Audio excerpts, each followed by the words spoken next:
All right, good afternoon, everyone. And I'm going to call this meeting together today for our committee of the whole. And it's the first day of September, so that's a whole new era moving forward for this 2020 COVID-19 year. So we have an agenda in front of everyone, and welcome everyone. And I'd like to have an approval of the agenda. Is there somebody there who would like to move it? Councillor Nielsen, Councillor Allwood. Any discussion on that? Anything that needs to change there? If not, all in favor? Or is there any opposed? I guess I think I can get everybody in here. I think that was everybody. I think that was carried. Okay, thank you for that. Now that we have an approved agenda for today's committee of the whole, is there any declaration of pecuniary interest? Okay, so I got everybody on here, so I don't see any, so that's good. We do have our first part of our agenda is an enclosed session. So I do need a motion to go in close for the session that is identified on the agenda. And do I have a mover? Councillor Little, Councillor Valaquette, and any discussion there? Seeing none, all in favor? That is carried. And the ones that'll be in part of that will be our CIO, our planner, Michael Brenner, our solicitor, and our clerk, Raylene Martel. So just for the viewing public, we will be leaving. This will stay, but we will be leaving and coming back to you once we have completed our committee or in camera. And I'm going to let the Madam Clerk speak to all the details that I'm missing. That's correct, Your Worship. Thank you for this. During this closed session, we will be in the closed session. Just for the members of the public who may want to be in attendance for the items that are later in the agenda, we will not commence those items that are later in the agenda prior to 2 p.m. So even if we complete closed session prior to 2 p.m., we will recess and we won't reconvene in open session prior to 2 p.m. So that will help the public if they wish to attend for the other items on the agenda. Well, thank you very much for that, Madam Clerk, and that's a great way to accommodate for our public for sure.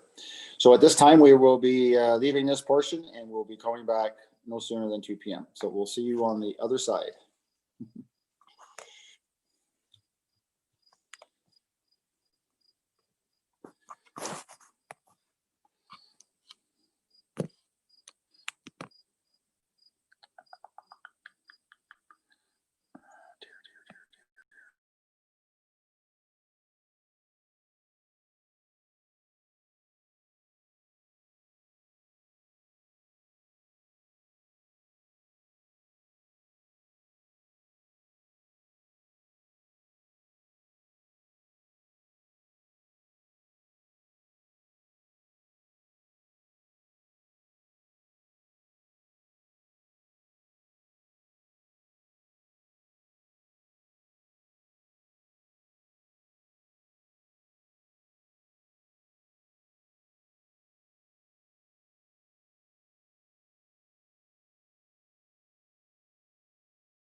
Huh. Wow, my clock says 2:00. Do we wish to take a break, or do we want to go right back into carry on? Yeah. We'll carry on. Okay, or do we want to get to item for consideration and then take a break?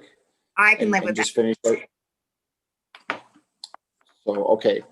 All right. So, welcome back, everyone. And it's just about 2:00 or 2:01. So we were pretty close to reporting out time. So I want to say to the public that the closed session was held and only the closed session items indicated were considered, and there's nothing further to report at this time. Okay. So we're moving on to, sorry, Madam Clerk. That's a recommendation, Your Worship. Oh, so I need a motion for that, do I? Okay, so Councillor Nielsen and Councillor Allwood, any discussion on that reporting out item? Seeing none, all in favor on that? That is carried. Okay, so I guess I was asking, do you wish to continue on, or do you wish to take a 5-minute break? What's your wish? 5-minute break. Okay, so let's say it's 2:01, we'll come back at 2:10. Is that fine? Okay, so we'll come back at 2:10 and we'll see you sharp at 2:10. Okay, and make sure you put your devices on mute.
Do you have an active phone? Okay, I think we got everybody back on here. Let's see, 1, 2, 3, 4, 5. Yep, everybody's just slowly coming back. So just before we just get going, I was outside and I heard a noise in the sky and I didn't know what it was. And I remember back of seeing a plane at one time. I saw a plane. There's a plane up in the sky. So there's one of them flying around today. So just something new. But anyway, all right. We'll call this meeting back to order. Welcome everyone back. It's just shortly after 2 o'clock here, 2:10, and we'll call our meeting back to order. And to our agenda that was approved there earlier on, we're going to item with regards to 5.1, and this is with regards to an item that was, I guess, was put aside to a committee of the whole with regards to Grey Highlands Rural Internet Connectivity Project. This item was referred from the July 29th, 2020 council meeting to a committee of the whole to obtain further information on technical issues and to review the process which have already occurred and what may occur in the future. So that's the item that's there. So as those that are familiar with that, there was an item on our agenda that got deferred, and we wanted to have a bigger discussion on internet and maybe what we have for providers for internet. So I'm going to throw the floor open, and who would like to start off? Councillor Little. Thank you, Your Worship. This to me seems really confusing. We've got differing opinions coming to council. And so I think some of the questions that I have are around service levels. There's been some conflicting information on what standards being provided. Is this a guaranteed standard or a minimum standard? Another issue was cost, and whether the cost that Max ISP is offering is competitive with what other service providers have suggested. The third thing is just the monopoly. If we go forward with Max ISP, there was a suggestion that this would be become a monopoly and preclude other service providers from being able to offer internet to our residents. And finally, it's the whole idea of perception. And we've had our treasurer's opinion that this situation doesn't really fall under the procurement policy, so that we wouldn't have to follow that policy. But already we're seeing that the perception of this process is that it isn't fair and maybe hasn't been that transparent as it would be through the procurement policy, where we go through a specific process like RFP. And so I'm just wondering there if council should exercise some discretion while technically not having to follow the procurement policy, but at the same time ensuring that what we're doing is fair and transparent. So there's 4 things: service level, the cost, whether this would be a monopoly or not, and just the public perception of this being a fair and transparent process. And those are my concerns. Thank you. Well, thank you for that, Councillor Little, and you really bring up a number of points. And just before I go to other questions, I can say in generally, we do purchase services from different providers in all different sectors, whether it's servicing our vehicles or whether it's getting engineering services or whether it's doing this or doing that. And so, or maybe we just go out for a one-off and, you know, we need somebody to cut some grass. We've seen it from all different levels. So, perception and fairness, I think, is something that is part of our integrity and moving forward in the sense of trying to be fair to all. And I think that's part of what us as council are always trying to strive for is trying to be fair for all. And also part of our requirements as a councillor is a fiducial responsibility as well is to be very cautious on how we spend our money, and we spend it very carefully and wisely. And, you know, some might say get the biggest bang for your buck. And there's a lot of different, you know, I think the big thing is, as long as we've tried to be fair and do the best we can, you know, we try to keep a balance that way. So I certainly appreciate your comments. Other comments?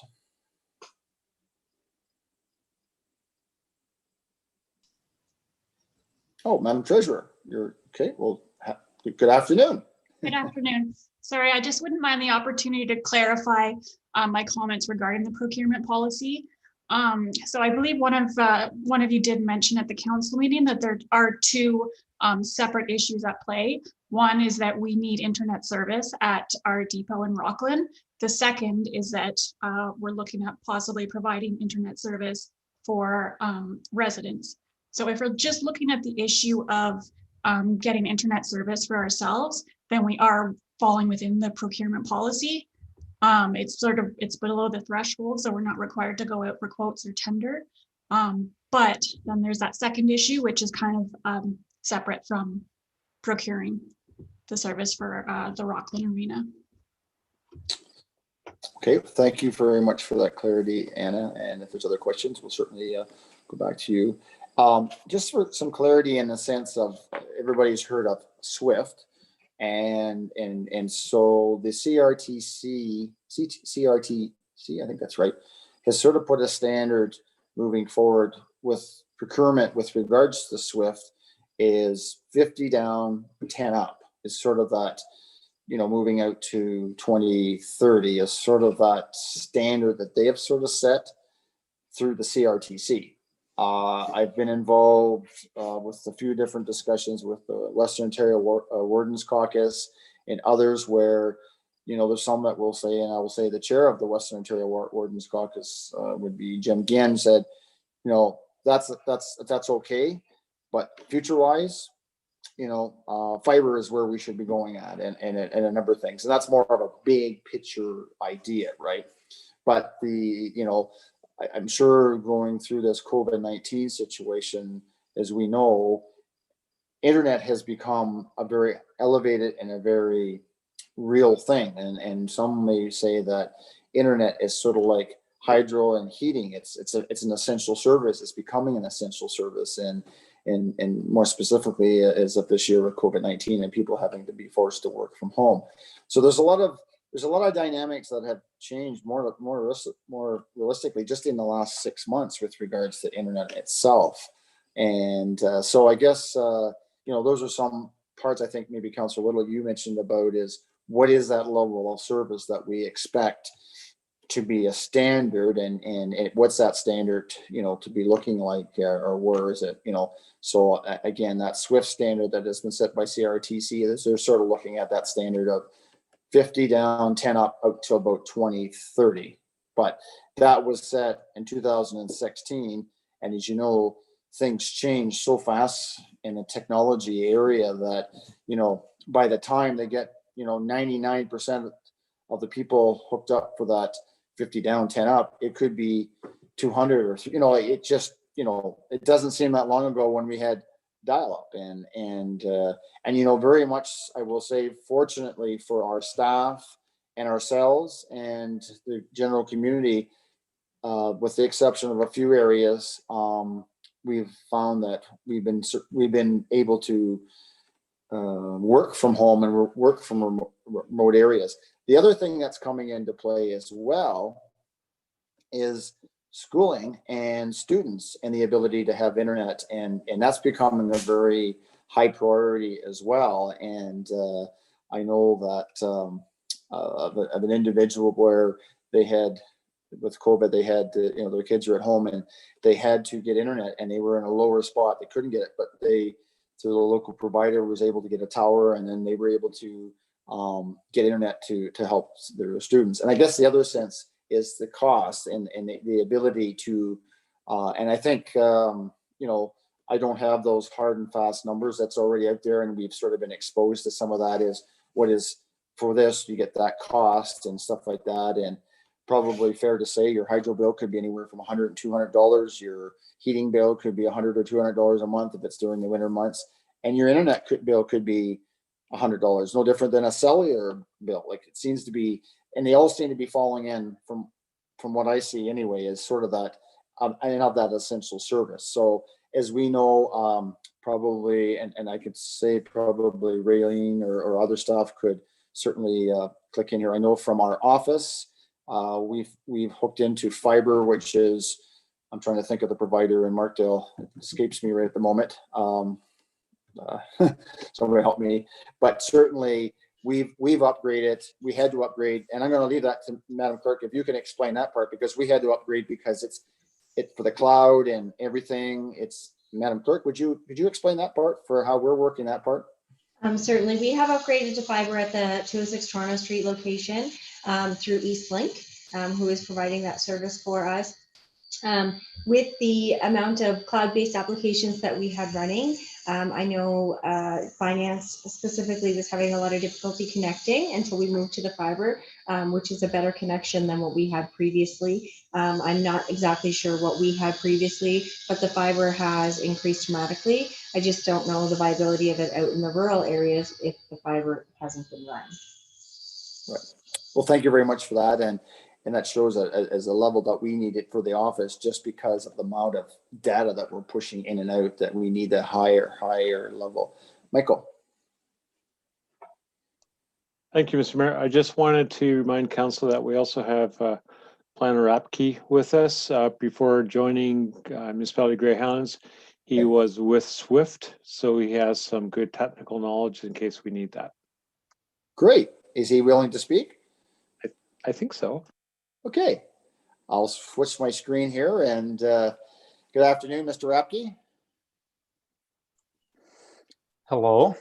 And that's great if you're able to add some expertise that you have to share with us. The floor is yours. I mean, I could go on for the entire meeting if you want. It might be more useful if you guys have specific questions that I can chime in on. Well, can you speak?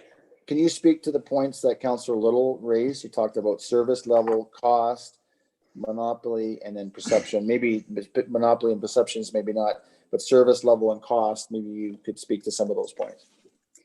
Sure. So, couple things I'm hearing based on last meeting too. I watched that just on YouTube there.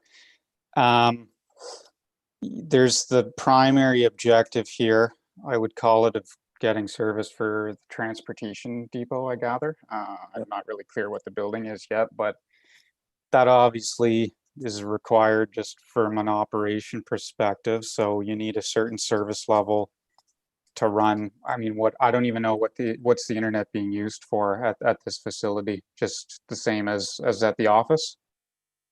I'm presuming it's for communication and probably sending emails and information. And I don't know if is Herb, is there a director of transportation? Is he on the line here? Herb, go ahead. Maybe you can explain what the need is there. Yes, the Rockland Test Depot there, it operates similar as no different than a municipal office. Our fleet, we actually have live downloads or live tracking of our fleet through GPS tracking. It monitors maintenance applications throughout our road system in the Euphrasia area, and that provides a quick connection for all of our fleet and or office activities. So okay, and so just before you leave, is there a certain level of speed, like so you heard me talk about the 50 down 10 up, like is there a certain level of that you need, that you require or will require? this time I'm not aware of what level we received. The current level of service meets our expectations or our need. I do not have that terminology or that knowledge. And I'm sorry to put you on the spot because I couldn't answer it probably either, but Okay, I'll go back to you, Mr. Rapke, and so carry on, please. Sure. So that's kind of what I suspected. I mean, I have 5010 at my house. I do relatively data heavy stuff with GIS data. Right. It works for that. What transportation's doing, I would assume, is mostly it would be transmitted as like a text file logged every 30 seconds or something like that, probably. Probably not that data heavy. So in terms of the service level, whether you procure or not, I would be pretty comfortable in saying, provided they haven't oversubscribed their network, any given wireless provider is probably capable of meeting the needs of that depot. Doubling the procurement or the objective here with providing service to residents is a whole other thing. It can completely change the design of any provider's network. It gets a lot more complicated if you're gonna mix the procurement for one depot with providing service to residents. They're kind of two separate objectives. And when we started at Swift, we had compounded those two things ourselves, and we just scrapped the municipal aspect of it completely because it was kind of tangential to the primary objective of providing service to residents. So if that's something council wants to do, is to procure services kind of like the way Swift is doing, I did set up most of the model that Swift uses now to procure that stuff.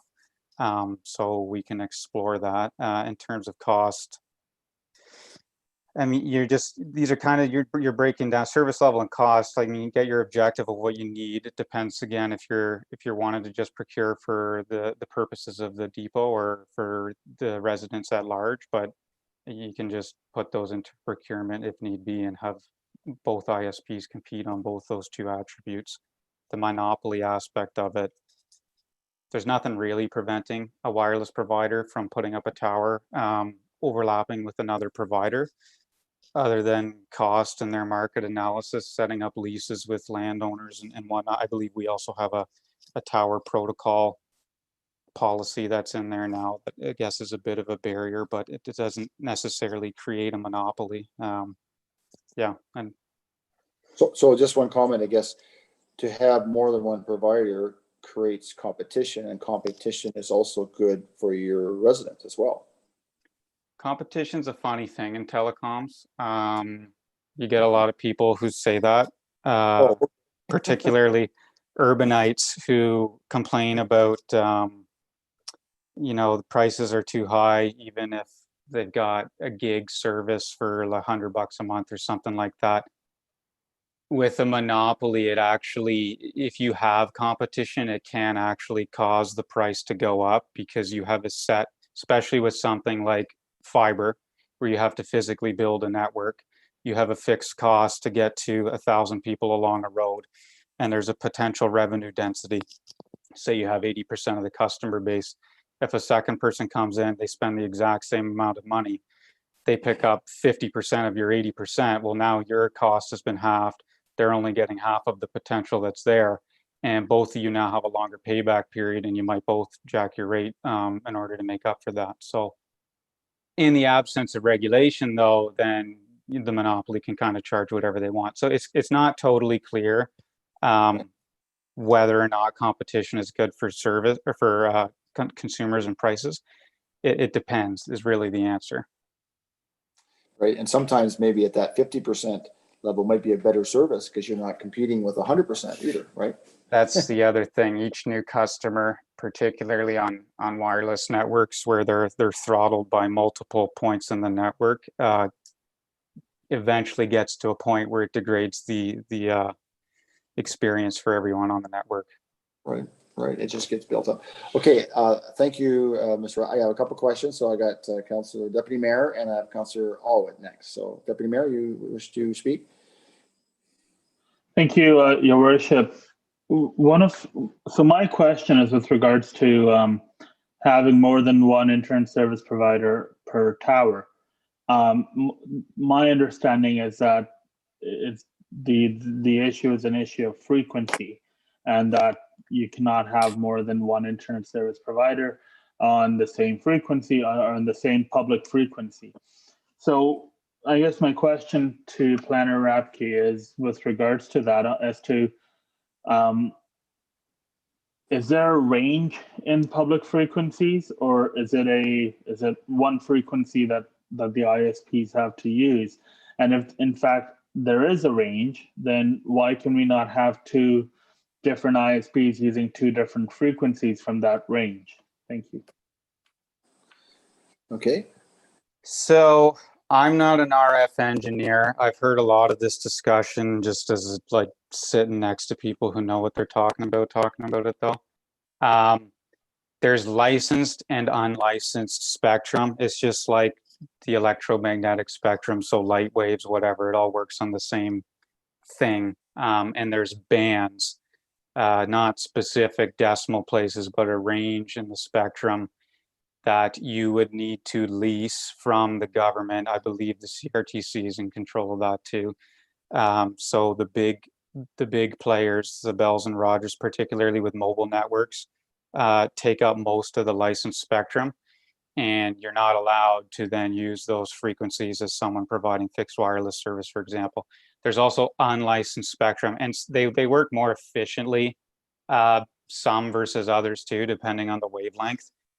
I'm assuming the licensed is the more effective one, which is why it's licensed, but I don't actually know.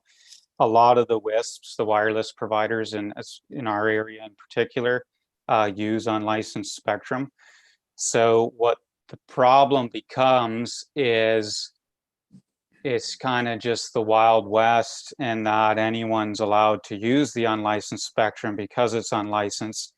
And if you're overlapping your geographies, you're just ruining each other's networks, I believe. I'm not totally sure that's how it works, but you can adjust the frequency slightly and have overlapping contiguous competitive networks that use different frequencies. It does happen all the time.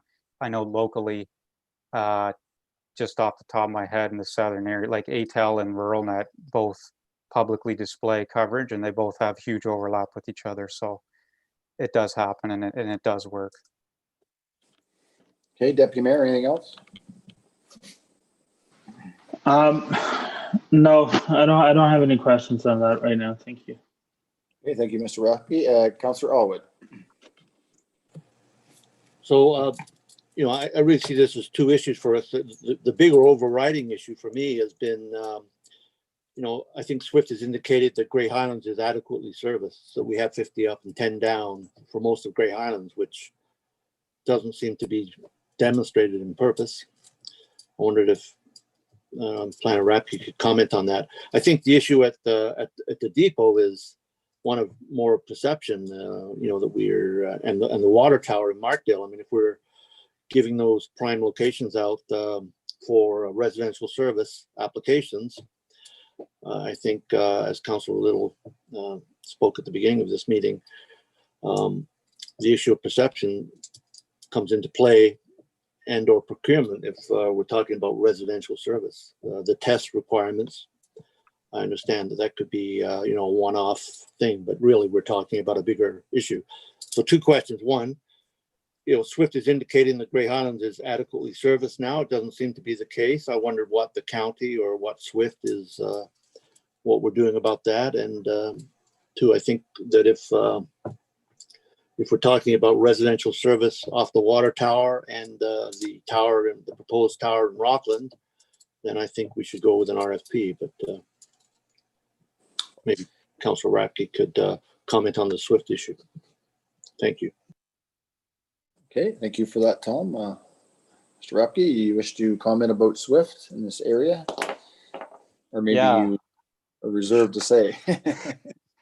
I've been waiting for this day since I started. I was wondering when someone was going to ask, because I'm the one who made that map. So we spent a long time debating that particular chunk of coverage. It's the most contentious coverage in the entirety of the SWIFT map. We had an engineer come on partway through that process, go and visit the local ISP, look at how his network's set up. We got piles of data. It's obviously wireless in the way it's laid out. The challenge that Swift faces is they have an agreement with the province, a contribution agreement, and Swift procures for someone to make a network to provide 5010 service to areas that don't already have 5010. The ISP builds the infrastructure, Swift reimburses them, then Swift gets paid by the province to cover the money we've already given out, or Swift has already given out to someone. So it has to come from the province after. That agreement settled on using 5010 as the standard for the agreement. They essentially hold the power at the end of the day to say what is or is not legitimate coverage. And if someone was making a good enough case that there's 5010 service present and we ignored that and procured there, the risk is the money never comes through to actually pay for it because the province disagrees that 5010 is not available there. And this is all on the premise of you should be providing it to the people who definitely are in the worst case, right? Who definitely don't have 5010. So we assess this network. I will tell you, I've seen a lot of wireless information, data from wireless providers, tower locations, propagation models. So that's where, if you've ever seen it, it looks like a spattering with holes in it from a central location. Coverage areas where someone just draws a circle around a dot. It was pretty good data. It was very dense tower coverage comparatively to every other wireless ISP I've ever seen by far and away.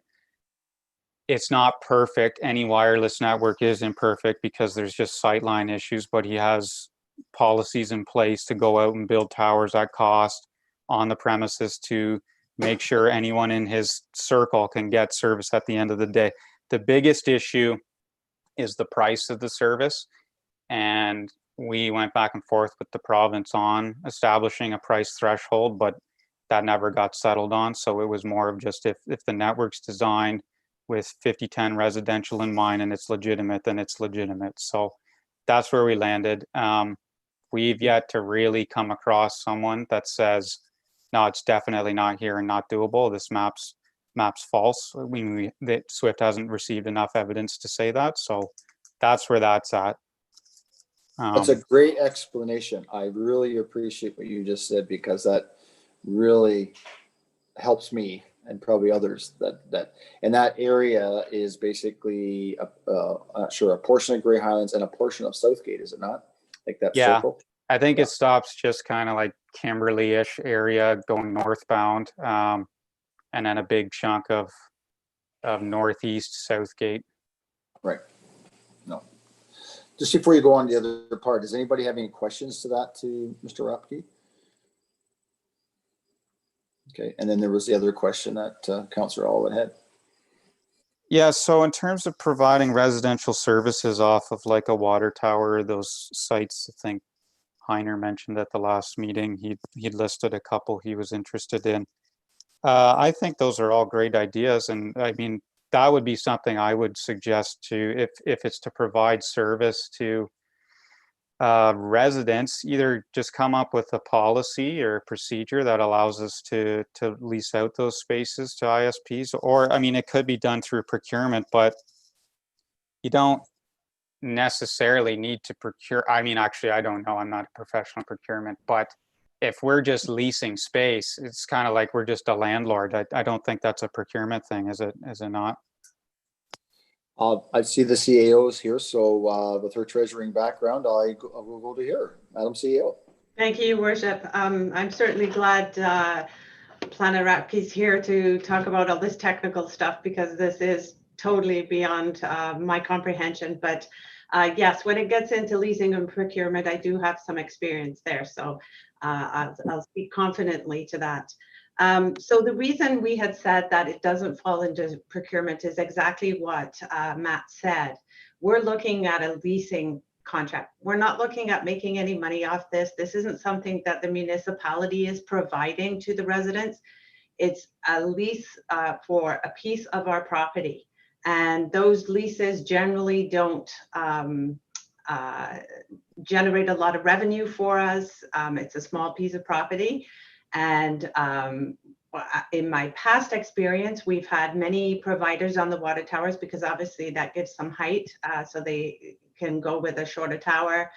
The issue with Rockland is that the municipality entered into an agreement. I believe it was a verbal agreement. I don't believe there is a written agreement. So my predecessor entered into an agreement with Max IXP to put in a temporary tower at Rockland to see what kind of coverage they could get there. And also the municipality was able to purchase internet coverage for the Rockland shop. And that experiment was supposed to last 6 months. And then if it was successful, a permanent agreement was supposed to be entered into to have a permanent tower there. Now, with obviously the lack of a formal written agreement, a lot of this is based on he said, as opposed to he said, she said. But I think in good faith, that was what the intention was to do with Max ISP. When we talk about the tower, there's been mention of other places such as the top of Talisman, that kind of thing. I don't believe there's been any agreements. We've had more than one internet provider approach the municipality with the option of putting that there. But it isn't going to generate hundreds of thousands of dollars of revenue for the municipality. However, it is a service that our residents would benefit from. So that's really why it doesn't fall under procurement. We're not really purchasing anything. We're just entering into a lease agreement. Our original procurement policy that we're working on, as you know, it was written in 2009 when these things were probably fairly new and not something that people addressed. We are working on a new procurement policy that could actually capture the lease agreement type scenario. But at this point in time, we could call for expressions of interest to see what internet providers are out there and you know what they could provide and what coverage they could provide. And I think that's certainly a great way to go. But I think we do have to keep the two issues separate and deal with the Rockland shop and the intention of what that original agreement was, and then go forward with the expressions of interest for other areas of the municipality. Okay, and I guess that was sort of something, Madam CEO, I think I said at the last meeting, is for council's understanding is what, obviously I know from signing the checks and stuff, I know we have providers all over the place providing service all over the place. And I guess in the sense of council is what are we providing, or what are we using? What are we going to be used, and what's the future of what we're going to need, and to sort of have a bit of an idea or a bit of a plan. And maybe that would be something that could come back in the sense that, so then once we understand what we're doing today and what we want to do down the road, and whether it's, I think there's the water tower, I think at top of Talisman, I think there was also our other sites as well. And so then you go out to an expression of interest, and then I think from Councillor Little's point is about perception. If you go out to be in fairness, if you go out and seek those expression of interest, then it can come back to us or staff and say, you know, this is what has been proposed. And you know, you and I have talked about this too, about servicing our vehicles and doing other things, and you know, and you know, where we, you know, I mean, when we buy vehicles, we go out for a tender and stuff like that, but we do provide lots of other services that we phone up. And I think in fairness too, for our local businesses, we want to support our local businesses to a certain degree as well. And so there's all that intertwine that we, you know, we want to try to do as well, and be fair to our customers and our tax base and our taxpayers as well. So Yeah. Any question to the Madam CEO on that part from council? Thank you for that, Karen. That's really helps. Any questions there? Okay, Councillor Little. Thank you, Your Worship. I think the distinction between providing services for the municipality for transportation at the Rockland site, separating that issue from service provision for our residents makes a lot of sense. And I wasn't clear on that when this report came to council originally. I don't know if that's just my failure to sort it out. It was kind of complicated. So I'm just wondering if maybe Karen can speak to the report that did come to council that triggered quite a bit of response or some response from the public. If a new report should come back that separates those two issues and includes a call for expressions of interest. I think I certainly have more clarity today just how those two items are separate, and would it make sense for kind of a fresh report to come back that treats those two issues separately. Thank you. Madam CEO, do you have any comment there or thoughts to that? Thank you, Worship.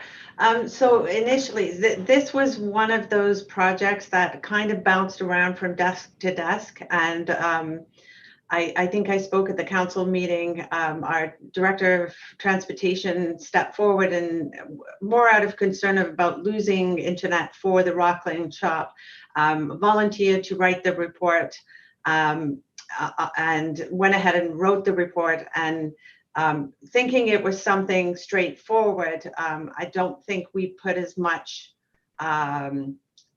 not thought, but as much foresight into it as to what this could potentially end up being.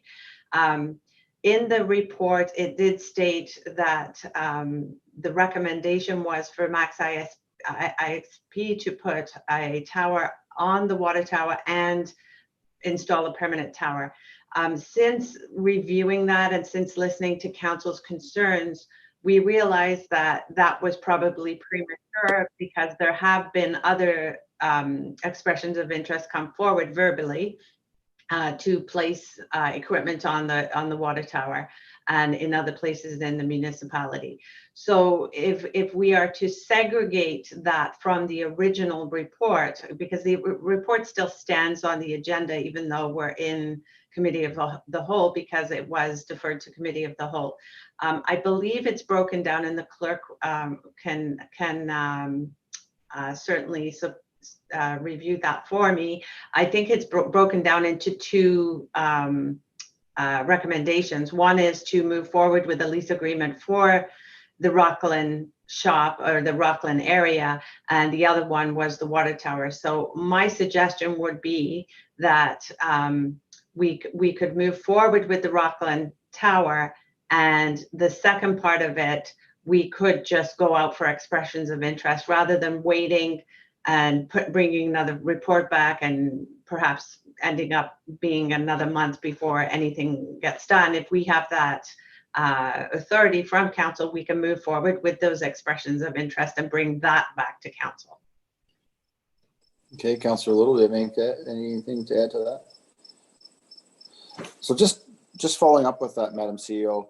So if I go back to that initial report, the individual was going to put the tower up and it was going to cost us $2,000 and provide free service to the shop. But then we had a delegation come and speak and said that he would install the tower for free and provide the internet not only to the shop, but also the community center.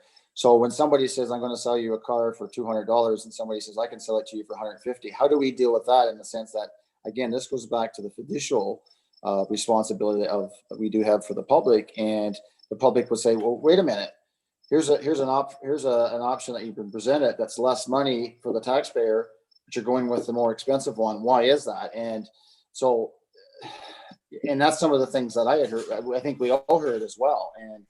And so, how do we move forward with that? Right. So, and like I said, it's unfortunate that there was no agreement in place, but we entered into an arrangement in good faith. We could go back, and I believe the $2,000 was the cost of putting the concrete platform in. So that would be staff time and the product for the concrete.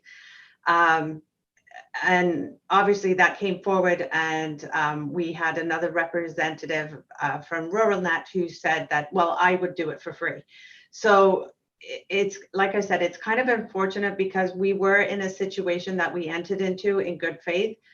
Could we go back and negotiate with that provider and say, you know, we've had someone else come forward? Yes, we could do that. I think it's about perception in the way we do business too. We were working on an arrangement with someone, so potentially that could come back to not haunt us, but it's just not a good situation to be in. And I apologize to council, because the whole reason we're in this situation is because there was no written agreement. Going forward, we would have a written agreement to put in a temporary tower, and then have a written agreement to or part of that agreement, should it be successful initiative, then we can move forward with a permanent one. But in the lack of an absence of that agreement, it's obviously causing council some grief, and going forward we'll certainly do better with that, and make sure that we don't enter into any arrangements that are verbal. Okay, thank you for that, Madam CEO. Councillor Nielsen. I think one of the things to keep in mind, sorry, I'm just pulling this back up, reviewing the actual report that came in with there's the 3 recommendations, and separating the test departments one makes sense. One of the things I think council should keep in mind is we have allowed a provider to temporarily use the space, although it was there was an agreement to move forward with this as an experiment. That provider has set up shop. That provider provides internet for houses around our location, utilizing that site. If we, pull the tower away from this provider, we're effectively pulling service away from residents who are currently being serviced by them. So I think there is something that council should be honoring the good faith, as the Madam CAO just mentioned, in the fact that we had some history with the company at the site it is. Full stop there. Like, that can be allowed to be done, and then we can look at the other locations in Grey Highlands that we want to focus on through a different lens. But right now we have a provider who's not just servicing our site, who's servicing residents, that we would be effectively telling those residents, we're going to take your internet provider away and we're going to give you a different one, and you don't get a choice about it. Okay. And that's a good point, in the sense that any location that we are considering towers, whether it's top Telsom, whether it's a water tower, there will have to be some kind of commitment, in the sense that you're right.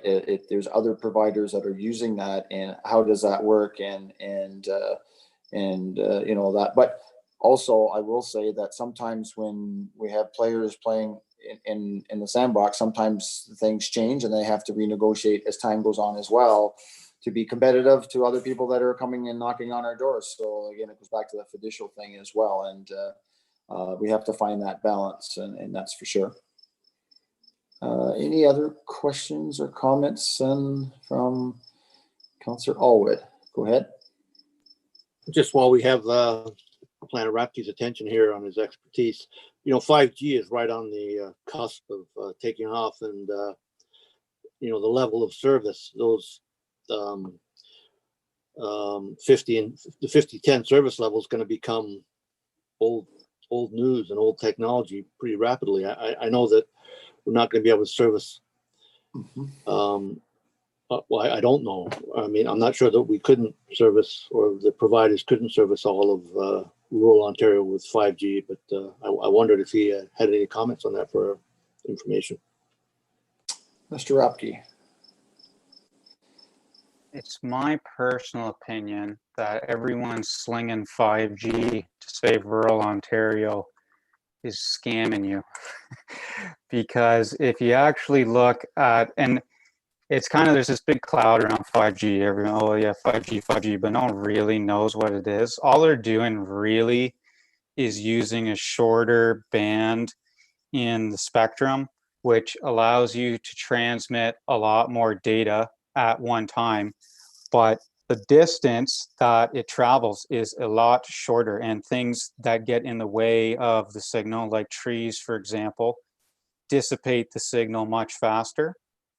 You also need to be, at every point in any wireless network, it gets plugged into a fiber optic cable somewhere that then connects to, well, in Ontario at least, connects to Toronto. You need those at like every tower. And if the signal can only go like a kilometer radius, if you look at how our road network's laid out, you end up needing fiber down every other road to actually make 5G work in the first place. So I don't think it's going to do much, definitely not in the near term. And I'm not an engineer. I don't fully understand. I've read a decent amount about it, but again, there's a shroud around it, so it's not totally clear what it's all about. But I'm not holding my breath for it. I don't think it's going to be much different than how good is LTE in rural Ontario. You're always last place 10 years later getting what's been rolled out in the GTA because they have to compete with each other first or they lose that whole customer base, right? So we're not first in line to get the investment through 5G. I don't think it's really, it'll change the flavor of fixed wireless a little bit, but not a whole bunch. So the autonomous car will only make it to Highway 7 is what you're saying? Yeah, and then it veers off into the cow field, yeah. Councillor Alwood, anything else there? Sorry, no, that was good information. It's just, Yeah. I'm hearing a lot about 5G and even from my investment brokers, but it's, I guess it will be a long time before we see the benefits of that in rural Ontario, maybe along the highway corridors, Highway 10 and such, but who knows? Any other comments, questions? I got one for you, Mr. Rapke, that I've heard that futuristically, and we know, I think it was only like 14 years ago, we used to have dial-up and we used to have council meetings and I used to download my package on a dial-up and that sound that everybody used to be familiar with. I understand that the owner of Tesla and also Amazon.com is looking at putting satellites around orbiting the Earth to provide internet to anybody around the world. It's a little bit out there. Do you have any comments to that? Yeah, so back when I worked at Swift, my boss and I spent, I don't know, like an hour one day looking at this. So you can look up essentially the capacity of that net. Like every network has a capacity until you add more stuff to make it have more. It's like making the pipe bigger, right? It gets so full eventually, and then you can tap in a bunch of pipes to it, and eventually your water pressure is gone for everyone, right? Like that's what bandwidth is. So yeah, that it'll do that. And everyone talks about how it'll start competing with Verizon and all these people in cities, and everyone's going to have cheap internet there. The problem is when you have and I don't remember what the number is, but when you have a network like that reaches the globe, now you've got 7 billion potential customers, and the capacity of your network, say at a 50-10 level, is only such that you can have 1 million people on it at once. It'll get loaded up instantly, and not only that, everyone who will use it will be the people who have no other option, because it'll end up being expensive, because they'll be able to charge that because they'll have the reach to the whole globe. You'll have pressure from an urban market at first because anyone can get it. Say they price it real low and comparable to Verizon or Bell or whoever. Well, now their network's full. Now they can charge more money because they still have the demand. And eventually those people in the city will drop off because they'll have substitutes. And the people in the middle of nowhere who don't have a substitute, that's their monopoly. And they'll be paying a pile of money for it. And that's what I think is going to happen with that network, unless Mr. Elon decides to be a really nice guy and just cap his profits. But I don't really know why he'd do that. Right. Well, I appreciate your perspective on that. And yeah, profits drives private business, right? They do in And telecoms. yes. Well, yeah, it's people have to make money or Yep. they don't hire people to do the work, right? So everybody has to make money for sure. Okay, so I think in summary, I think it's broken down that the Rockland transportation site will come back as a separate report, deal with it separate, and then the areas that we have futuristic, possibilities of hosting towers will come in a separate report. Is that correct, Madam CEO? Is that what you're capturing? Thank you, Your Worship. I think the suggestion was that the Rockland, we could enter into an agreement for a permanent Rockland tower, and that staff would go out for expressions of interest or bring the expressions of interest back for other areas in the municipality. I think with the exception of trying to negotiate a better deal. Of course. Yeah, for sure. Okay. Do we need a motion for that? Should we give it some direction? What's Madam Clerk? Yes, Your Worship. So you would need a recommendation from this committee, which would then be forwarded to council on September 16th for ratification. Okay. Who would like to bring one forward? Councillor Nielsen. I recommend to the committee of the whole that, 1 second, I'll give you a report. I'm sure Raylene already has a report number. That report CAO 2014 with regards to internet connectivity at Rockland be separate from the other 2 items on that report. And come back to council. And come back to council. Okay. And Raylene's going to make that sound way better. And as far as the part of future hosts, that can come back in a separate report once it's determined where those are, I presume, right? Because that wasn't really the issue of hand. It was more or less dealing with the transportation site in Rockland. Madam Clerk? I would like clarification from Councillor Nielsen, please. Sure. So clarification would be the first part of the report CAO 2014 regarding council direct staff into a property lease agreement with Max ISP to construct a communications tower at 156-371 7th line, just behind the Rockland test permit where temporary tower is currently located. And there, of that report to come back towards council, and that council direct the CAO to go for look for parties of interest in other sites in Grey Highlands to host internet. Does that make sense? I feel like I'm losing my thought. Yeah, but okay, I'm sorry. From what I heard from this meeting, I thought the committee was recommending that the committee enter into the agreement with Max ISP okay, so we don't have to reference that report and the first clause versus the second clause.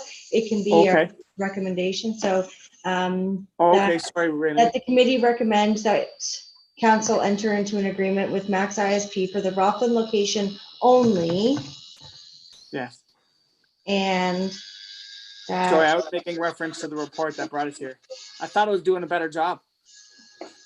That do we not want that to come back though to see what that report is? If we're going entering into a permanent agreement. That's true, Your Worship. So the item will come back, but this recommendation from committee of the whole will be included with it, so that council, even though it's the same body, council has that knowledge that from this meeting, this was the recommendation of the committee. Okay, so that report will come back separately with it. Okay. Okay, do we have a seconder for that? Deputy Mayor? I think Madam Clerk's still crafting. That's okay. It's always good to get a seconder. While that's been crafted, I'm going to go to Councillor Allen. He has a question. Councillor Allen.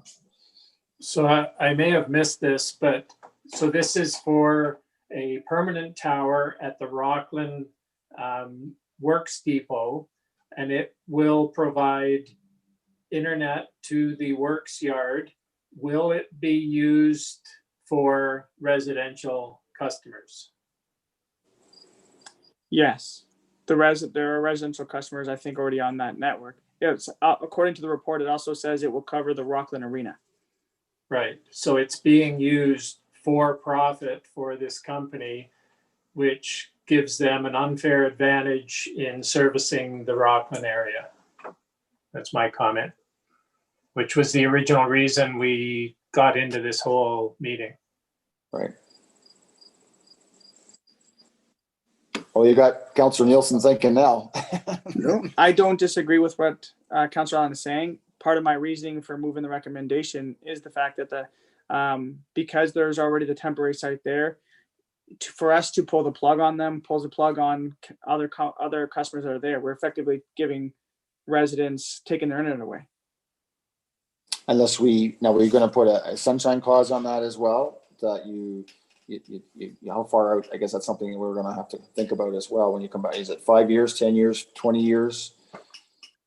I would think staff in coming up with the lease agreement will have a timetable on it. Okay, I'm going to go to Councillor Valaket. Go ahead, Councillor Valaket.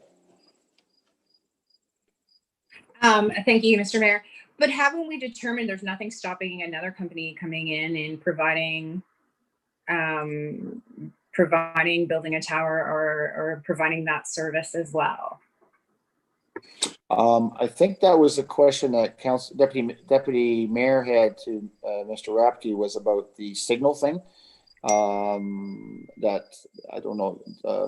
I can't remember if there was can a tower, I guess to Mr. Rapke, can you have a provider right next door providing internet, or does that become a problem with regards to proximity of two towers being in the same area? You can have, really, tower is a funny word because the tower is irrelevant to the equipment other than making it tall, right? So there's an antenna that you usually build a tower, but like on the water tower, for example, or any tower, you can have multiple antenna from multiple different ISPs on the same thing operating at different frequencies. So part of the question with this, what I would suggest you clarify is who owns the physical structure here, because that option is then available. Like Swift, for example, we do have some wireless components in every, well, not in every, we allow wireless components in bids. If you have a wireless tower, it has to have open access, and that someone else is allowed to slap an antenna on it. So that's something that could be worked out. Right, yeah. And I think our policies, we do talk about co-location, that you can have co-location. So if the tower is on our land, does that then allow co-location for another company to also provide a signal? And I guess that's something we're going to have to clarify, because again, it's public land. Then does that work both ways, right? Councillor Allen, I don't know if Councillor Valaket had a follow-up with that. Do you have a follow-up with that, Councillor Valaket? Okay, Councillor Allen. So yes, I agree that if we do need to determine who owns the tower, because we are putting a couple of $1,000s into that tower. So in the agreement, it should state that other internet providers can use that tower, is my thought. Because if we're paying $2,000 for this tower, then why not $2,000 for another company's tower? Right. Unless we negotiate that they cover that cost. And it's their tower and their concrete. I guess that's, I think we're going to have our staff going to be doing a lot of homework here. Councillor Nielsen. So looking at the original report, it does state that MaxIP will supply and install the actual physical tower, and we were just creating the base. I think if I don't disagree with the statement there that we want to make sure that the tower is open to the people, but that would change their concept where, in terms of negotiation, we're going to want to pay for that entire physical tower. Or we're not leasing either. I guess our lease is getting free internet, right? Madam Clerk? The property lease agreement that was attached to the report initially does say that all telecommunication equipment and supporting structures installed by the lessee shall remain the property of the lessee at all times. So that is included in that one. I think the lease is for the use of our property to build a structure on, but the structure would, according to what was proposed at the last meeting. But in our policy, we do speak to about co-locating, because we did have issues with the public, I think over in Bruce's Lake, where they didn't want multiple towers. That was an issue that popped up a year ago. I don't know if you remember that. And so I think in our policies, we talked about co-locating would be best practice, right? Because around Bruce's Lake, they didn't want towers. And I don't know if you guys got that call. I know I did. And Councillor Valaket, did you have I thought maybe you had a comment there. No. Okay, so Madam Clerk, can you reread that motion? So we'll see where we are. Certainly. That the committee recommends that council direct staff to prepare a property lease agreement with Max ISP to construct a communication tower at 156371 7th line, just behind the Rockland Test Depot, where the temporary tower is currently located, and that the committee recommend that expressions of interest be obtained for other Grey Highlands locations. Councillor Nielsen, is that the motion that you're bringing forward? Yes, that was worded well. Thank you. And Deputy Mayor, is that the one you're seconding? Okay. Motion's on the floor. Discussion. Councillor Little. So I don't have our tower protocol policy, but could we stipulate in our agreement, or is it part of our policy, that Max ISP at the Rockland Tower would have to make space available to other operators? Is that implicit, or do we need to, is that something we want to include in the motion? Okay, I'm going to go back to the mover of the motion to start with. Councillor Nielsen. To be honest with you, Councillor, I don't think it's implicit in the motion. And I don't have the tower policy that we just passed in front of me either, so I don't know specifically if that's something we could add into the agreement. I think we should, if it's possible. I just question whether or not Max IP's response would be to request that we pay for the construction of the tower, then we own the tower ourselves. And I guess just moving forward, these are things to think about. If we have other sites like the water tower, are we going to allow multiple users to put their antennas on our water tower? So we have to think about fairness and all that kind of stuff as well. Madam CEO. Thank you, Your Worship. I think if we go that route, then we may as well just ask for expressions of interest for the whole entire municipality. I think what we're trying to do here is on an agreement or an arrangement that we got into with Max ISP for Rockland.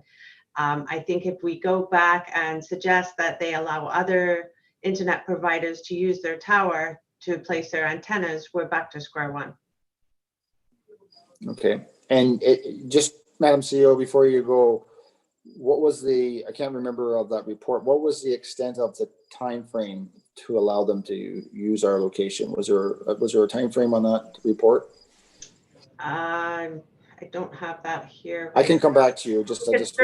We could certainly put that in there. I think that's a reasonable request, whether that's 5 years or, given how technology does change very quickly. I think that's a very reasonable request to put in there, that it just be a 5-year term. And sometimes you can have a term and you can have the option for a second term depending on whatever, like that sort of thing. Okay, thank you for that. Does that answer your question, Councillor Little? Now the Madam CEO said, well, if we're going to do that, then we better go back to square one. So I don't know if you want to have a rebuttal to that, or you want to continue to think about that, or? Oh, I think putting a time frame on it, we would anyway, but that's a good approach. Okay, so it would be sole proprietor then for a time frame of whatever that comes back at. Okay, Councillor Nielsen. Just for community's information, there is a timeline of 5 years within the lease agreement as it stands now. Right. All right.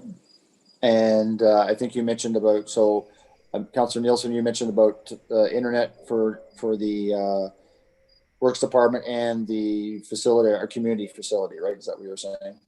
Yeah, in the lease agreement, it does talk about the Rockland Arena as well. Right, does that include the community? I guess that's the Arena Community Center as one, I presume? Yep, okay. All right, Deputy Mayor, do you have anything to add to your seconding of the motion? Anything? Okay, any further comments? Seeing none, your position on this motion, all in favor? Opposed? That is carried. Okay, so staff, you can take that now and we move forward with that. I guess we'll leave it up to staff then to investigate the opportunity of hosting. I know there's been multiple, well, not multiple, but I know there has been requests made. So I know we're dealing with a new water tower tomorrow on our agenda. So there's certainly going to be lots of space. And I think it's also good, and the fiducial part of it is, are there opportunities for us to make money hosting stuff? Not only from local providers, but maybe the bigger providers as well. Is Mr. Rapke on the line yet? Is there opportunities for us to, with regards to being hosts? I mean, if internet's a really popular thing, it costs money to put towers up. Is that something that we can make a little bit of money on? I don't know. I ask you, is that something that? I would say it, I mean, it's a supply and demand thing. It depends how much other people are willing to lease their property for, the terms available. It all depends on the local property owner, and it depends like specifically on how ideal your site is relative to where their other towers are, because you're filling in gaps all the time, right, in topography and whatnot. But like if there was obvious interest in a property and you built a tower, yeah, I mean, it's a long-term lease, like being a landlord. So it's unlikely that they go away. I'm thinking of the water tower, and not only maybe local providers, but maybe Rogers and Bell and maybe new cellular providers as well might like that site. So. It all depends on their network. Yeah, I mean, it's definitely, I mean, you're not going to be, you know, millions a year, you know, a whole new services we're going to be offered from this revenue. But yeah, you can make some money for sure. Something we spend money, we can make a little bit, maybe, eh? Thanks for that. Thanks for that. Okay, so then moving on our agenda, our next item, and what are we doing for time here? We're 3:17. Do we want to keep going, or you want to take a little pause? Seems like an hour for each item. So keep going. Okay. If I hear something different, you let me know. Okay, so the item, next item was deferred from the.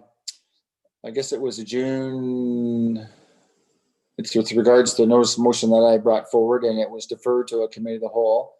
And I think it came back to was it not the 26th of June committee of the whole? I thought, I see the 17th on here, but I thought it was the 26th of June's committee of the whole that we got to the end and we didn't have time to deal with that. So, so it's on for today's committee of the whole meeting. I did bring it forward.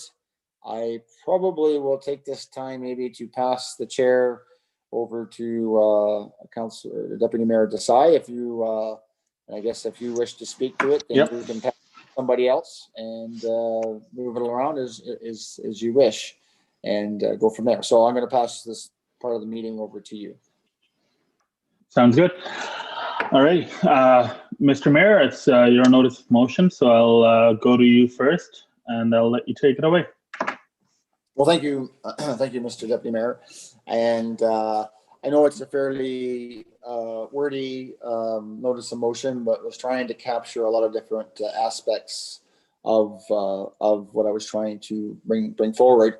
I will say that the McSweeney report is attached. I don't know if everybody had a chance to review that report. I did go through it again yesterday, and it's interesting how 2.5 years later, how things move along, and you read back to that and you go, oh wow, that's what we were talking about then, and wow, you know. But one of the key things on there was still talking about internet, and we'll be talking about internet for a long time to come, and expanding that as we were just previously speaking with. But part of this is something that, again, I feel is very important for this municipality. And again, by the creation of this committee, I think there's a lot of items that are in the McSweeney report. I know it was only received, it was never really adopted, but I think there's a lot of information in there that we can still run with in a lot of ways. And I think having, my idea is this is not a committee that would, sort of sit there and spin their wheels and stuff. I really feel that it's an opportunity for a community to take some real tasks, in our municipality and bring back some real opportunities and look at those opportunities for Grey Highlands as itself. I know economic development as a whole was a very high priority in the past council, and then in moving into this council with our new strategic plan. It's still on, along with communication and a lot of different things. I also feel that there is, more importantly, even since since June, it just seems like a long time ago. And even with COVID-19 being like 6 months ago, there's a lot of dynamics that are really changing. You talk to some real estate people, and they just can't get over what's happening up here, and how, with COVID-19 and again, I mentioned to you earlier on with the fortunate part that we do have internet available.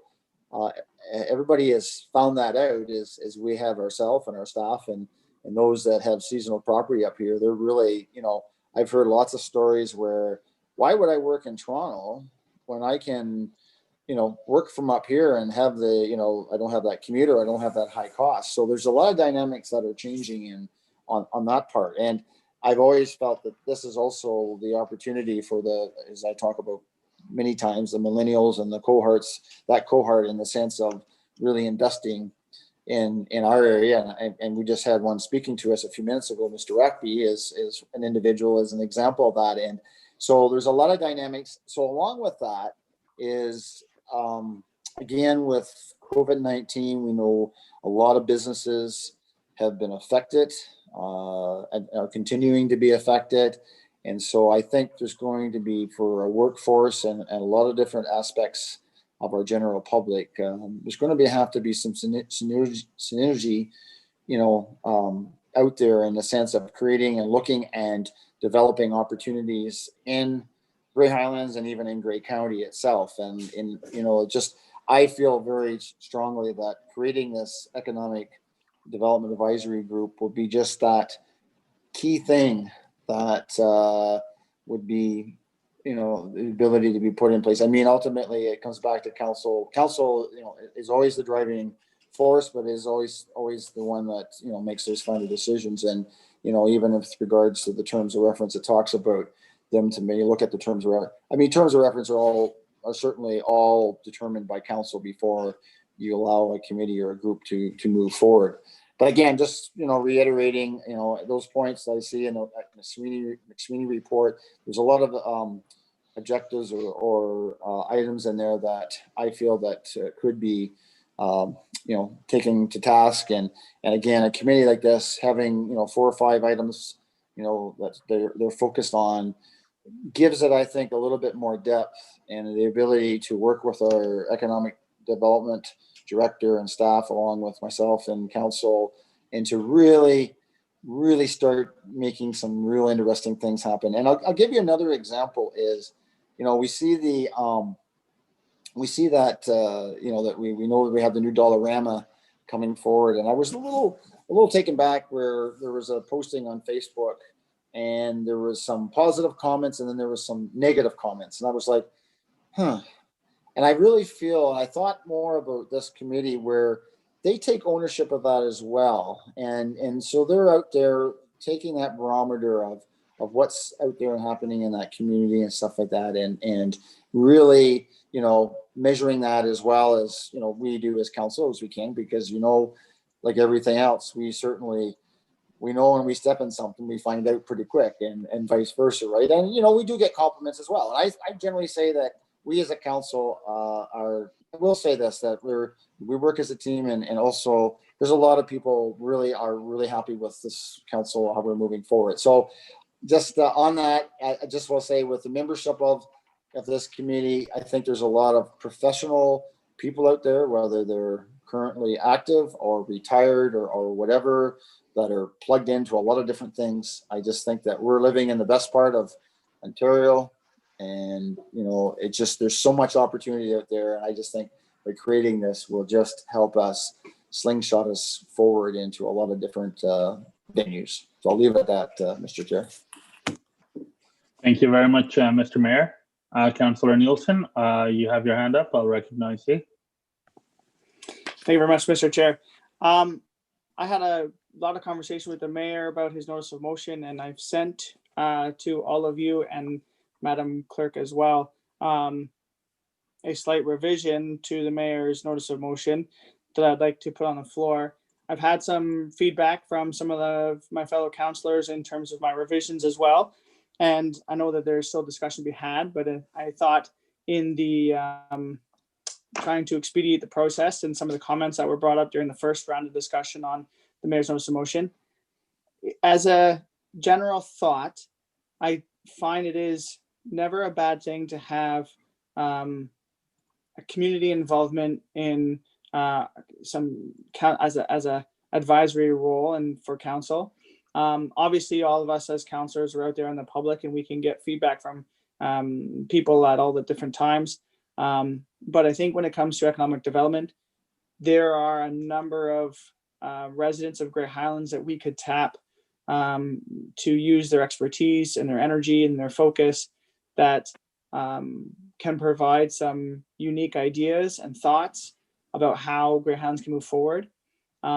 Ultimately, the municipality itself, council and senior management staff, guide the ship and direct, but having ideas come from, some different places other than the members that sit around this table is not a bad thing. Having a group of community members get together with that as their focus and their intention is a good thing. So I do support the principle of what the mayor is proposing here and developing this advisory committee. I realize the current situation of COVID and everything means that this committee isn't exactly going to get up and running anytime soon, and that's okay. We don't need to have the committee up and running tomorrow, but moving forward with this motion, moving forward this concept helps to show that the municipality or that council recognizes that we can have an advisory group to support what we do in the future.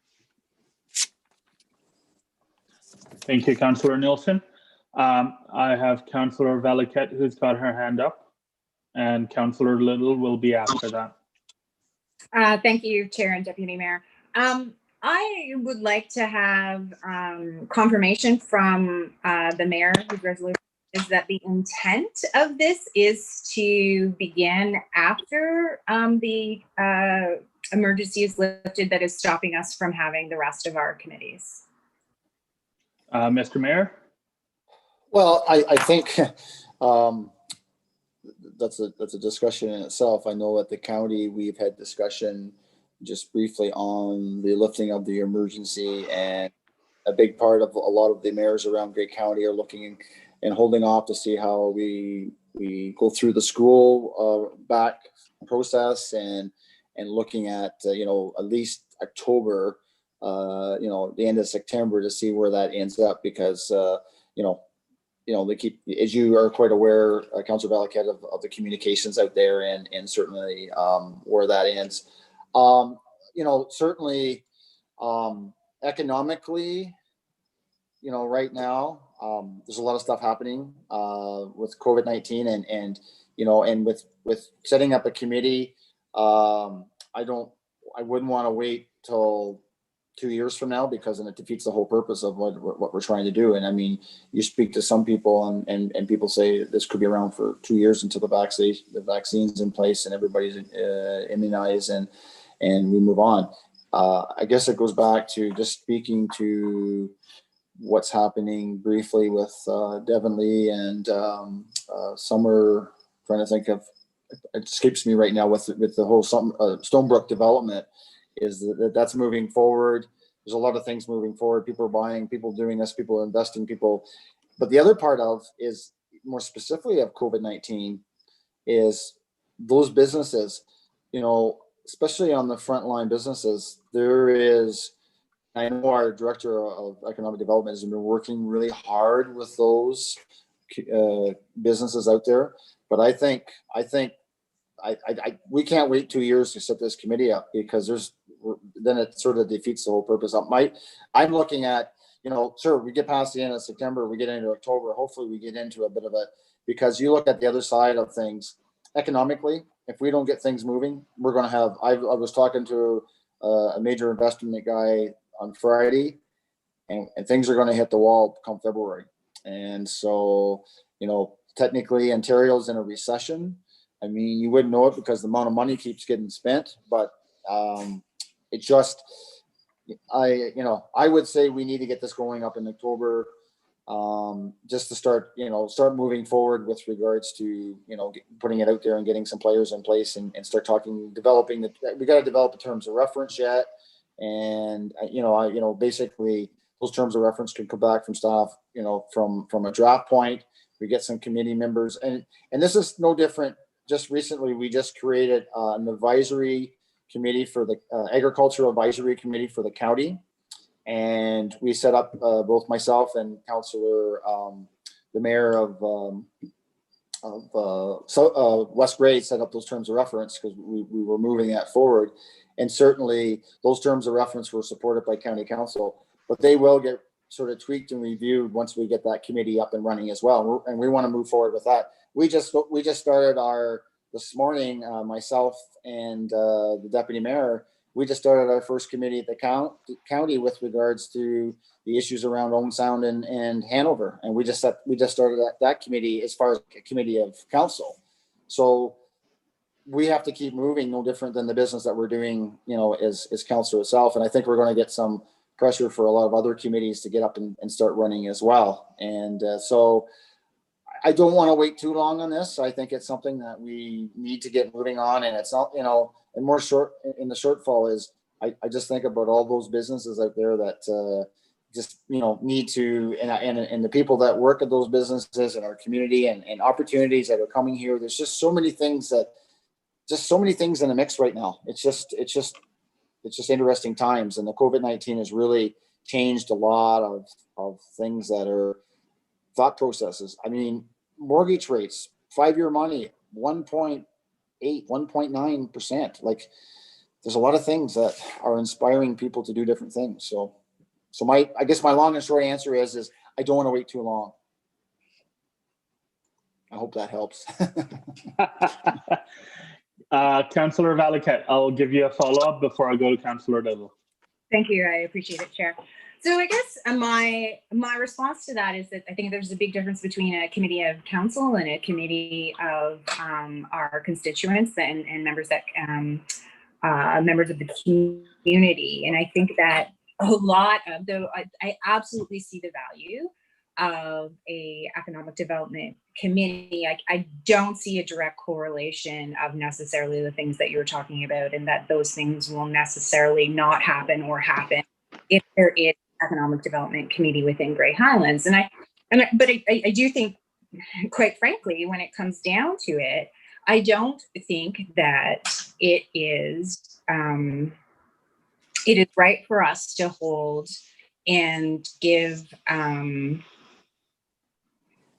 leeway and access and forgiveness for this committee because it's related to economic development, and not others that are seen as, certainly the one that comes to mind is the Climate Action Committee, which many would rightly argue is critical as well. You could certainly argue that COVID has brought up some opportunities, and people appear more progressive and more willing to look at green initiatives, and therefore this should be going forward. So I don't believe that in the name of fairness that this committee should have precedence over any other committees starting up during the emergency.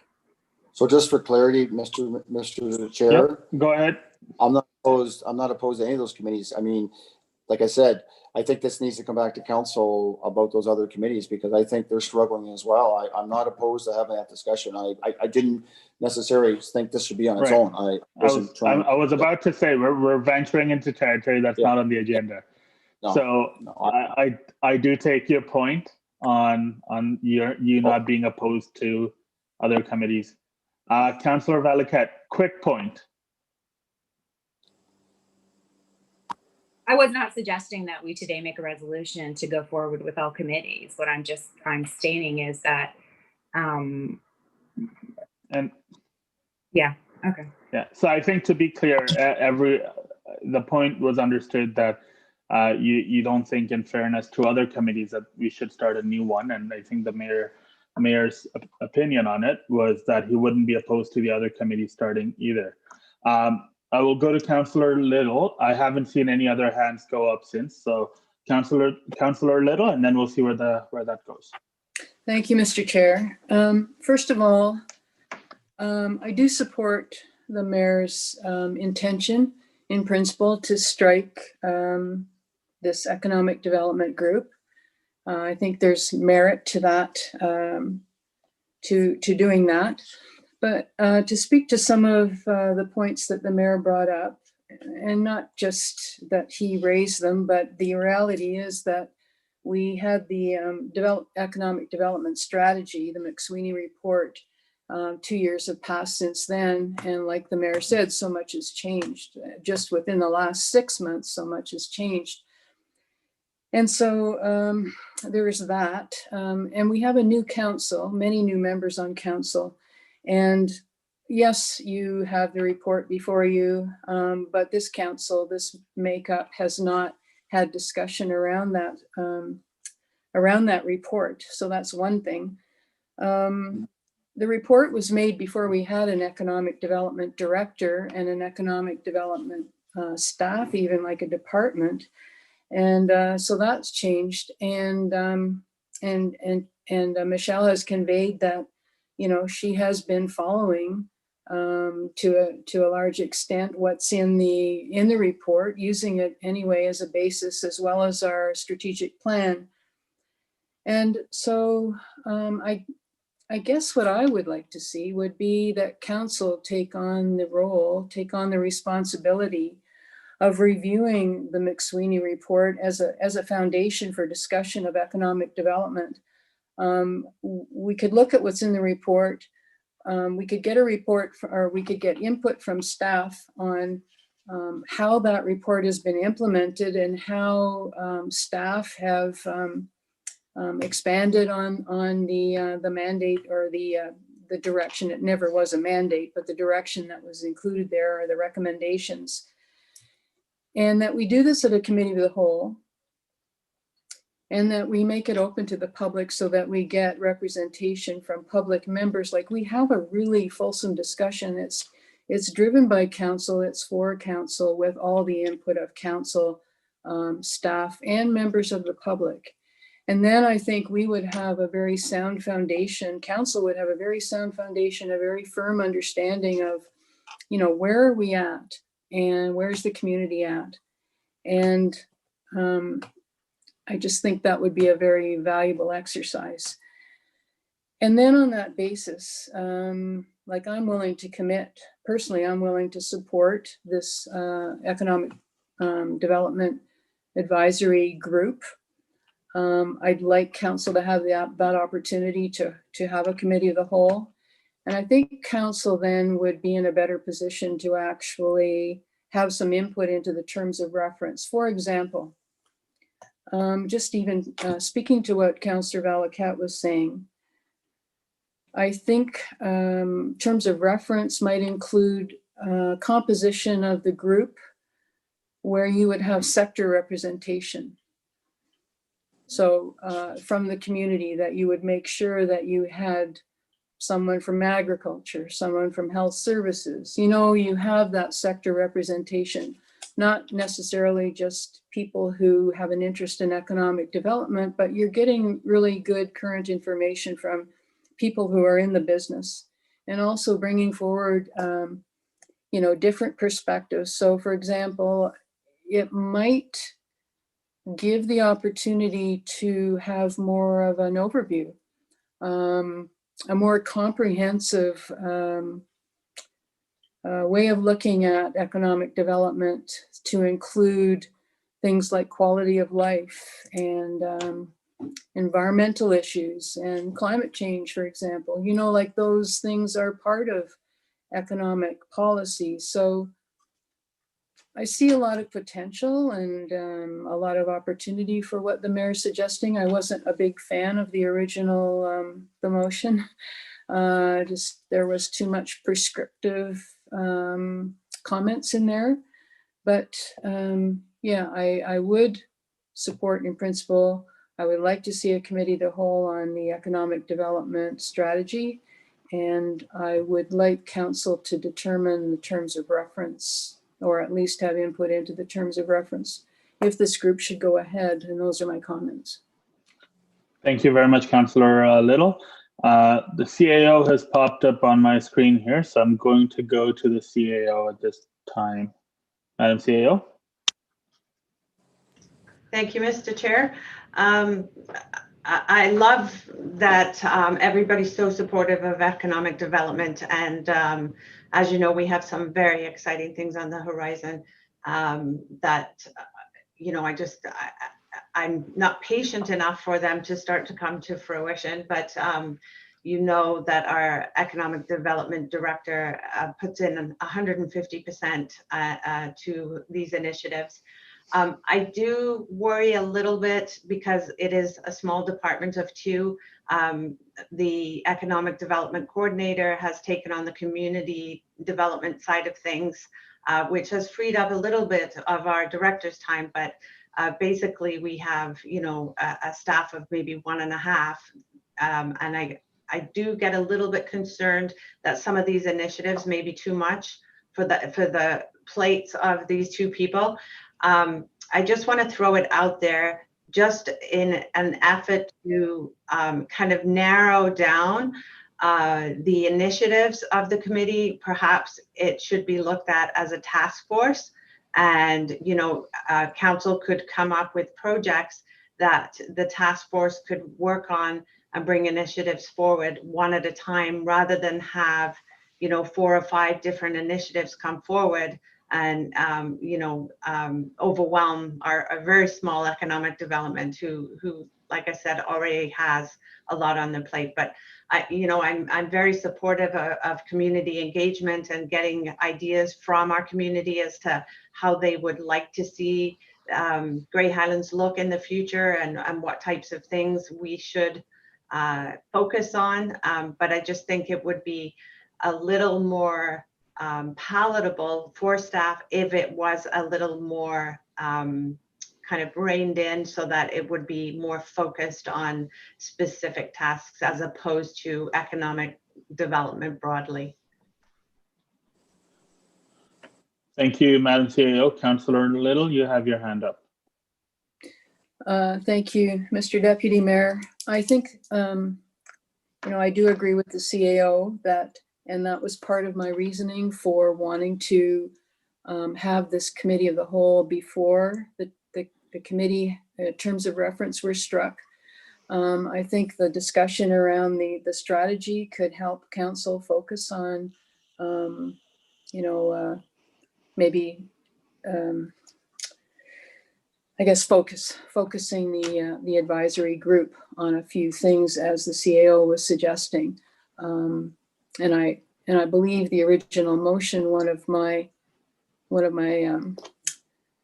concerns was that it was too open-ended. So I think having the committee of the whole meeting will help council have a good foundation for creating or helping create the terms of reference. And I do agree that there has to be some focus. You know, Michelle and I have had conversations, and I know the Economic Development Department is working very hard and are very innovative and doing interesting things. But capacity is limited, and if there's too much on their plate, then, you know, choices have to be made. You know, either we don't do everything, or, you know, we put more budget into it. So it's one or the other, but you know, there's only so far that you can extend resources. So I believe that council with information can probably help craft a very good set of very good terms of reference. Mayor McQueen. So good comments. I'm worried about a task force because the task force, as I always told, it was supposed to do a specific task. An advisory it's an advisory to council. It talks about local business. It talks about jobs. It talks about a lot of different things. I'm going to go back to an example of the places to grow. I mean, right now we have the golf course lands that are prospectively sold, but they're going through the due diligence of that. And it's I think if we don't give it some legs and have it some latitude, it's going to fail in the sense of not having the ability to have some base in the sense of working with developers and working with the community and working with new ideas. I'll give you another example of, the Chamber of Commerce. It talks about right in the McSweeney report about working closer with the Chamber of Commerce. The Chamber of Commerce represents probably 115, 120 businesses coming off the top of my head. Certainly a lot of those businesses are being somewhat affected probably as time goes on. Demographics, the community, the whole area is just things changing. It changes. It just, if somebody said how things have changed in the last 3 or 4 months, you would have said, no way. Nobody would have thought 6 months ago we would be where we are today. But things change so fast. If you don't have a mechanism or an advisory committee that's picking up on that stuff that's going out, it's a barometer. It's a barometer that comes back to our council, say, hey, guess what? And in his example, we have 4 recreational centers out in our community. You know what? We're not sure which one's going to open up for the winter for the arena, and we have 4 facilities there that are sitting there. What's wrong with part of that? Part of this advisory group to look at. I know maybe going back to what the CAO is a separate task, but that advisory group could be looking at opportunities to, I've heard about the idea of putting a pool on the ice pad in Markdale. I've heard a lot of different things, a lot of ideas, and we've heard about a lot of concerns not be able to provide a pool situation and that sort of thing. That's just things that I've heard, but the thing is we have 4 facilities out there that are just right now are sitting, and we have a lot of other facilities that are sitting in. And so, I mean, the economics of what we have in our municipality is not only that is our tax base, but not only that, what's our tax dollars going toward and supporting, and is there ways of improving that or getting value added and a lot of different things. And, we have a whole, waiting back to the report comes back for a whole downtown Markdale.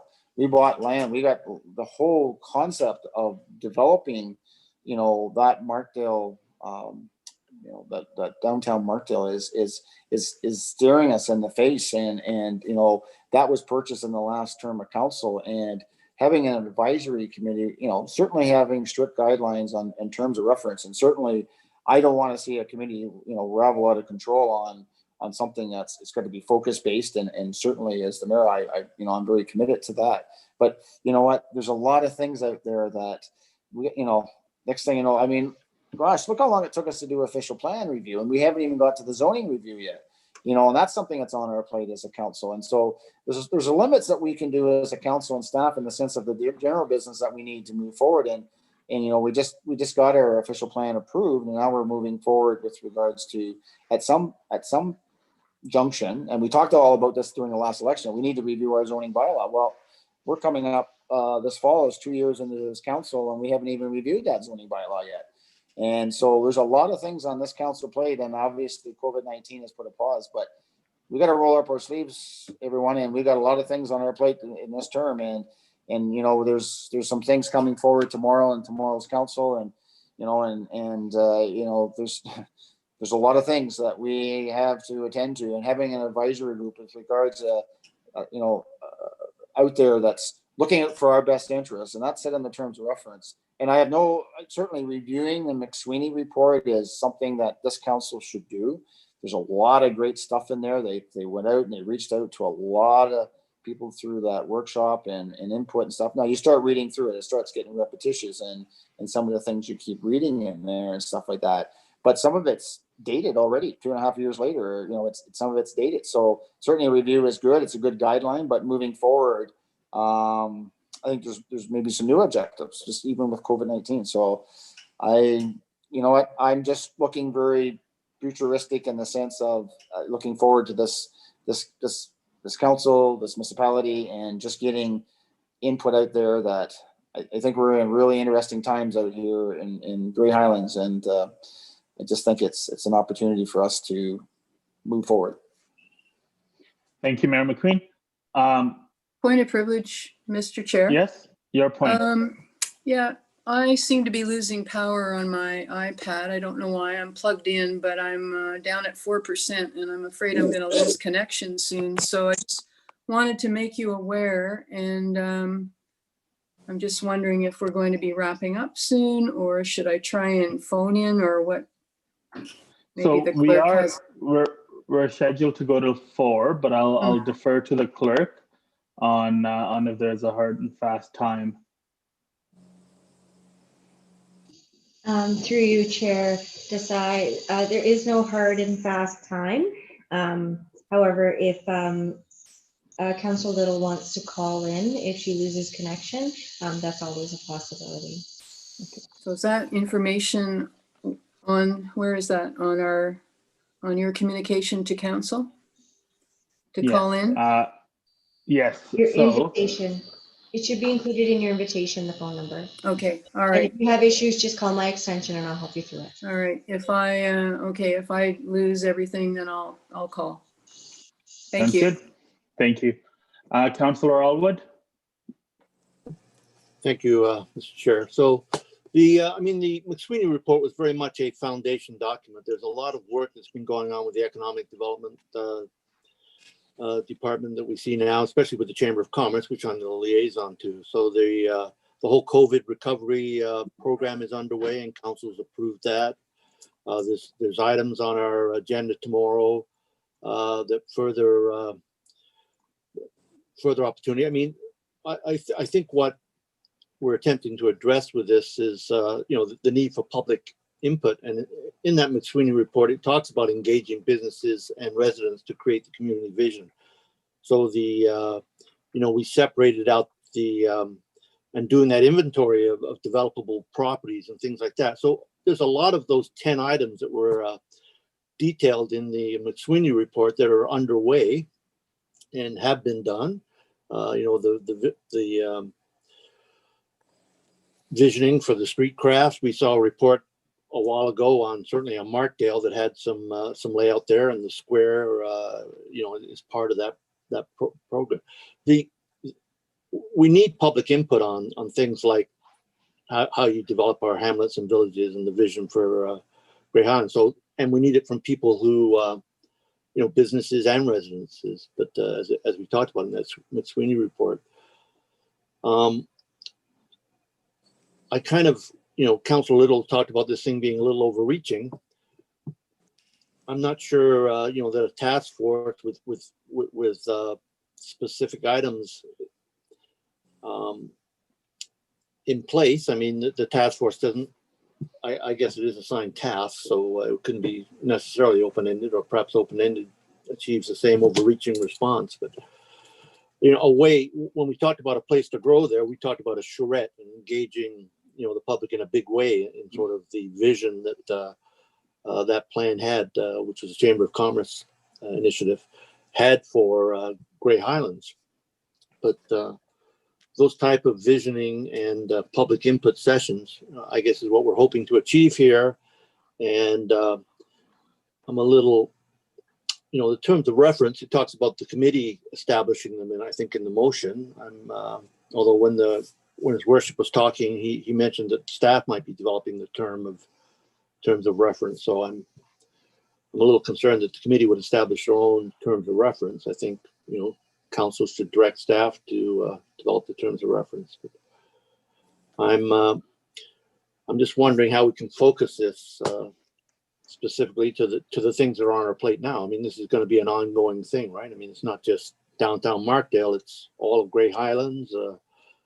The issues that are we are trying to deal with COVID recovery right now, but we're going to be there's going to be a new normal when we come out of this stuff. You know? So I support it in principle. I embrace public input on these initiatives and how we go about it. I'm not sure we're there yet. Thank you, Councillor Allwood. I've written down a couple of questions that you sort of raised, and I'll come back to you, Mayor McQueen, in order to sort of get your answers to that, because I did feel that they were somewhat directed to the mover and the seconder. Councillor Allen hasn't spoken on this item yet. I'll go to him to see if he would like to say anything at this point. Okay. All right. So I'll go to you, Mayor McQueen. I think the two questions that Councillor Allwood raised were clarity around who would establish the terms of reference. And the second question was more on how we can focus the committee on issues that are pertinent and sort of on hand right now. So I'll let you get to that, Mayor McQueen. So just and I think just for clarity, Councillor Nielsen, discussion with me, did a rework of this notice of motion, which I liked. And I don't know if that should be put on the screen, because I will certainly move that. And I don't know if you need a seconder to put that on the floor, but I certainly, it may add a little bit of clarity. And I think, Councillor Nielsen, you said you sent it out to others. I know you sent it to me this morning, and I liked what you tweaked on it, and that was fine. I'm very open to that. So from that, and the part about the terms of reference is certainly, I have no problem with us creating the draft terms of reference as to what we want. And that's why I said as an example with, as you know, Deputy Mayor, at the county, we created an agricultural advisory committee that's including stakeholders from only 2 councillors, and the rest, I think 8 or whatever from the public is themselves. And so what we did is we created those terms of reference, but we did put in there that committee will review those terms of reference, because if there are people from the sector or from different sectors, and even I certainly have no issue with Councillor Little, as she's saying, up to certain parts of that committee come from certain sectors. I mean, that gives it a better broad base. They will have a better, maybe they may tweak it a little bit and say, hey, you know what, we support the terms of reference that council's put in play, but we think you should tweak this or tweak that. And that's part of just I think a really good review from those that are put into that position to really look at and look at that. So certainly there we are with regards to what the rework of this notice of motion. So from that clarity to Councillor Elwood, I think moving forward, and I've thought a lot about this, that it probably makes more sense that we have a little bit more of a bit of a draft in terms of reference, so everybody in council, when this comes back, can see that and tweak it as they like. Because again, this is all about Grey Highlands and Grey Highlands Council. It's not about just myself as the mayor. It's about everybody being okay with this moving forward and seeing I just want to reach out there as the benefits of it coming back to help us as a council. And certainly, if you go back through that McSweeney report, there's a lot of things in there that I think, and I don't know, I wrote a lot of those points down. I don't have that list with me at my present time, but I went through that, and there's a lot of objectives in there, a lot of things that could be, I don't want to call it a task force, but could be items that this advisory committee could take and run with. And because that McSweeney report out there was put out there as to achieve things, and it's there. And in fairness to our director of economic development, Michelle, she's been following some of those points in there, and it keeps coming back. Internet. It's ironic that we talked about internet today, but it talks about the vision of internet and better internet. And I mean, as you know, and others around the table at our AMO conference last week, certainly internet, I know through the Western Ontario Wardens Caucus, internet is very high. It's, like I said earlier on, it's looked upon as almost like a separate utility. It's a necessity now out there. And so, and also just to put it out there, I feel that my position as the mayor and now just as myself with regards to AMO on the AMO MOU, I think I have ability to maybe connect with a lot of different players from the province that may help us too. And I want this council to be able to capitalize on that as well. And, you know, if there's some initiatives and I know I had a long chat with Michelle yesterday about a lot of different things. And, you know, there's a lot of 50-cent dollar out there. There's a lot of, right now with COVID-19, there's a lot of stuff out there that's, you know, there's low interest money, there's zero interest money, there's 50-cent money.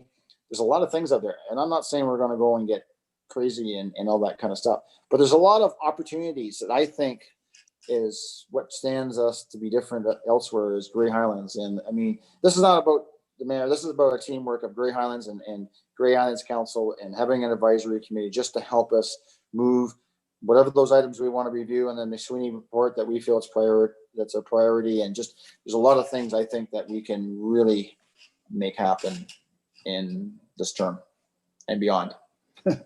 Sorry, I'm so high. I'm just out there. Thank you. So just a question to the clerk. As a chair, I cannot provide an opinion, but can I ask questions to the mover and the seconder, or to other members rather? As chair, you can ask questions. You cannot take a position either for or against. Okay, thank you. And I do apologize. I referred to Mayor McQueen and Councillor Nielsen as a mover and seconder. There was no recommendation moved and seconded. That was just the order in which they spoke at the start of this issue, and that sort of stuck in my mind. So I apologize for that. I so move. So I see the mayor is willing to move the motion that was on the screen, and the clerk has posted that into the group chat as well. So the mayor is moving that. Do I have a second? Okay, Councillor Nielsen. So the recommendation is on the floor. The one question that I do have is that we've talked quite a bit about how we're sort of trying to build the future for the next generation and for the millennial cohort and so on. What's the opinion of, and I'll go to Mayor McQueen, of having at least one member on there being someone who's 35 or under, so that there's that representation? Put two on there. Oh, well, two, perfect. That's your future. I mean, you gotta have a variety of not only sector, but also I feel strongly that you gotta have a variety of just like yourself being on this council, you bring a different perspective and others, then, you know, I think it's being as diverse as you can is a good thing to a certain degree. Right. that support that sector, right? I've got the clerk there. I might be in trouble. No, nobody's in trouble. I think we've just come across this a number of times where we should caution the stipulations that we put in our terms of reference for who we want on the committee, because if you don't get that, then it's a vacant position. You have to amend your terms of reference. I think those are the kinds of things that as council, you keep those in the back of your mind. And when you're reviewing the applications come in, you can make those determinations when you're deciding on who you want on the committee or not. Okay. All right. Thank you very much, Madam Clerk. Councillor Nielsen, you had your hand up towards the end of when the mayor was speaking. Was just going to make the exact same point the clerk just made, because I've already heard that from her today. Perfect. Great minds think alike and whatnot. All right. Is there any further? So, Mr. Chair, just to answer your question, there's nothing wrong with diversity. Mm-hmm. Yep. All right. Thank you very much for answering the question, Mayor McQueen. Councillor Valiquette. Thank you, Chair. So right now, it's not in front, but if I remember correctly, as far as council goes, we only have one member of council, that being the mayor. Is that correct? I would like to see the mayor plus two council members on this committee. Okay. And as just a point of clarity, Madam Clerk, would that be at this point, or would that debate be had when the terms of reference comes forward? So there are a couple of clauses in the motion that Councillor Nielsen had provided to me based on Mayor McQueen's original motion that do indicate what the membership looks like. And in that motion, it does stipulate that it's the mayor and 6 members of the public. Okay. So is that Councillor Valaket, are you wanting to make an amendment to the recommendation that's on the floor? That's correct, Deputy Mayor. My Okay. intent is to leave it as it is, but add 2 additional members of council. So just for clarity, you want the mayor, 6 members of the public, plus 2 members of council. So that would be 9 members on that committee. Yeah, I agree that it is heavy, but I also agree with the stipulation that we don't get too specific about those 6 members. And, you know, I think it's also fair to say that a 6-member committee might be difficult to fill from the community. We've seen examples in the past. Okay, thank you, Councillor Valaket.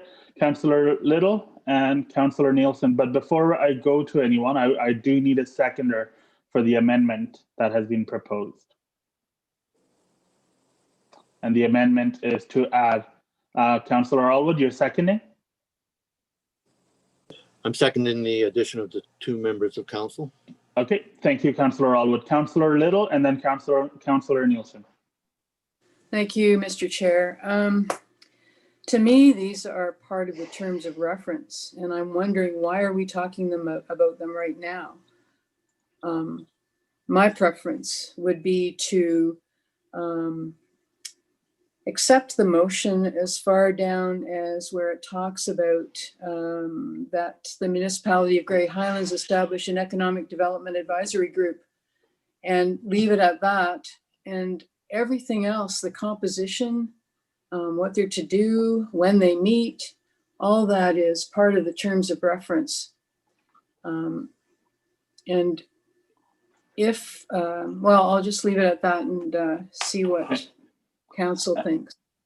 And I thought as much as well that it would be part of the terms of reference, but because of the fact that it was mentioned in the recommendation itself, which is why I had to go and ask for an amendment. But I understand you're proposing a different amendment. We'll have to wait to see the result of the amendment that's on the floor before we go to that. Councillor Little? Actually, what I'm proposing, and I don't know what takes precedence, but I propose to divide the question. And I'm Okay, not sure I will go. Can't do that. I don't. I will go to the clerk. Sorry, Kathy, you did it the right way the first time. You can have an amendment and then you can have another amendment, and however the amendments go, then they're done in the reverse order. So if you post yours that everything passed, that the establish our Grey Highlands Economic Development Advisory Committee is removed, we would vote on that one. If that one is passed, you would still go to the next one, but it would be null and void. So then you guys would say you'd remove it. If it loses, then you go to the next one and then you vote on that one. So yeah. All right. Okay, so now point of clarity for myself, Madam Clerk, and I'll make it quick because Councillor Little is on low battery. But if Councillor Little's amendment goes through, then Councillor Valaket's amendment becomes null and void. How do we deal with that? Because then we're no longer talking about membership. Right. So then you would just remove the motion. Okay, sounds good. Thank you. Councillor Little, you're making an amendment? I move that we strike everything that comes after, I think it's paragraph 4, after the, therefore be it resolved that the Council of the Municipality of Grey Highlands establish an economic development advisory group, and strike everything after that. Okay, do I have, Councillor Valaket has seconded that. Do I have any discussion on the amendment? Councillor Nielsen, you had your hand up prior to the amendment being put forward, so I'm going to go to you, and then we'll go from there. Thank you very much, Mr. Chair. So Councillor Little did kind of express this to me in an email, and given the lengthy discussion we've had about the terms of reference and about wanting to kind of focus them, I don't disagree with the amendment. It would be I'd have to ask the Madam Clerk the process here. So this is a recommendation that's going to get made to council that won't come to council till the 16th of September, which will have the mayor's notice of motion on there with the recommendations made here. Then that would direct staff to develop this committee. And then we would be moving to strike a committee of the whole by the sounds of what Councillor Little's wanting to do, to have the terms of reference created by council and staff. Is that the process that we're looking at following, judging from the conversation we've had? Well, I'm not sure that we need to have a committee of the whole to develop the terms of reference. I think that the committee of the whole for development, that was in relation to the strategy and not in relation to the terms of reference. So all that would happen here was that this would go to September 16th for ratification. Once it's ratified, then a terms of reference will be brought back to the first meeting. Well, I'm not going to say the first meeting, but to the next meeting of council, whether it's the first or second meeting in October. The terms of reference would be established, and then it would be posted for members. My apologies. So judging from the way Councilor Little was talking, I thought her purpose of the whole committee of the whole was to help build a foundation that would then kind of correlate to the terms of reference for the committee. So that's why I appreciate the clarification there. Thank you. That kind of fixes it for me. I'm not against that process myself. I think when the draft terms of reference comes before council, then council can have that fulsome debate about the terms of reference at that time. And having us all had a wonderful discussion today, we'll have great ideas on what to put in there that day. All right, perfect. Thank you very much, Councillor Nielsen. As Mayor McQueen, you have your finger up. Okay, well, thank you. I understand that the discussion on there about bringing this back, I'm just concerned about it being delayed a little bit, but going back to the part of the second or First Amendment, adding the mayor and two councillors, that's fine. I guess my question to that was, where does quorum come to be an issue? Because this is supposed to be not a council committee. This is a council. This is a committee that has councillor or councillors on it, and by going back to that First Amendment, it gives direction, so it speeds up the process. So when we get to the next meeting, we've already established the membership of that. So I would prefer to go back to the First Amendment, just only from the fact is it gives. So I will interrupt, Mr. Mayor. We're no longer discussing the First Amendment. We're on the Second Amendment. We sound like a U.S. constitutional show now, but we're no longer in the First Amendment. We're discussing the Second Amendment, which was put forward by Councillor Little, which was to strike out everything following. Therefore, be it resolved that the Council of the Municipality of Grey Highlands establish an economic development advisory group. Everything after that gets struck out, as that would be in the terms of reference already. So that's what's on the floor right now, and that's what we're discussing. So I guess my point is I'm arguing the point of you're taking away the membership part of that motion. That's where I was sort of saying. So the membership would be at the terms of reference level. Well, right now it speaks to it in this motion. So I guess that's why I'm saying I would like to make that decision today. So I'll leave it at that. I would support the First Amendment and go there. Fair enough. Point noted, Mr. Mayor. Is there any further discussion on the amendment to strike everything after the that part that after an economic development advisory group? Councillor Allwood. Just a point of clarity. I'm looking at the original motion in the agenda. The revised motion that was on the screen. Where can I see that right now? So that if you're on your iPad, in the top right corner, there's three dots that say more. Yep. If you click on there, there's the first option, which is chat. Chat. Okay. And the clerk has posted that in there. Okay. Thank you. I have it now. Thanks. Okay. Is there any further discussion on the Second Amendment, which was to strike out everything after the words establish an economic development advisory group? All right. Seeing none, all those in favor of the second of that amended recommendation? Right, and opposed? Okay, that's carried. So unfortunately, that does lead to Councillor Valiquette's motion recommendation rather being struck down because the membership is no longer prescribed within the recommendation itself. So that'll be at the terms of reference level. Although I would imagine that having heard the comments from everyone around the table today, staff would take that away and bring back a terms of reference that reflects that. I have the clerk nodding yes, so perfect. And so then that brings us to the main recommendation as amended, which would be effectively the entire motion until the words establish an economic development advisory group. Is there any further discussion on the main motion?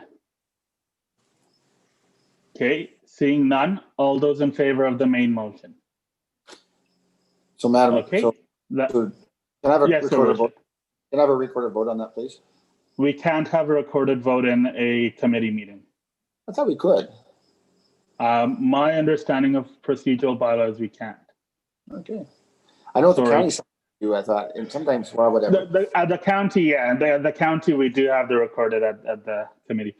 That's what's Councillor Little. Sorry, I'll just mention that the motion, the recommendation has passed unanimously, and then I'll go to Councillor Little before I turn the chair over. Thank you, Mr. Chair. I'd like to move that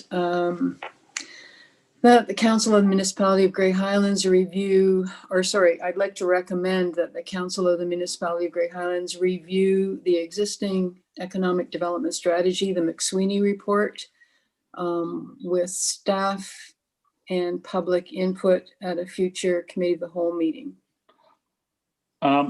Question of procedure, Madam Clerk. Is that a recommendation that can be entertained due to it not being on the agenda, or if you could provide clarity on that, Madam Clerk?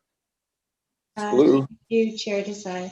The item before us is about the Economic Development Advisory Committee. The McSweeney report was an attachment to that, so I would say that you would be safe in allowing this resolution to proceed. Okay, perfect. Thank you very much. Do I have someone to second that? Okay. Mayor McQueen. And is there any further discussion on that? Before I call the question, with regards to sorry, Councillor Nielsen. Sorry, I totally missed your hand there. It's okay. My comment is only going to be timing. Even if Councillor Little couldn't put the motion now, we have council tomorrow where she could do it with notice of motion. That would be the same timeline. So, but yep, the clerk answered the question anyways. Perfect. I lost me.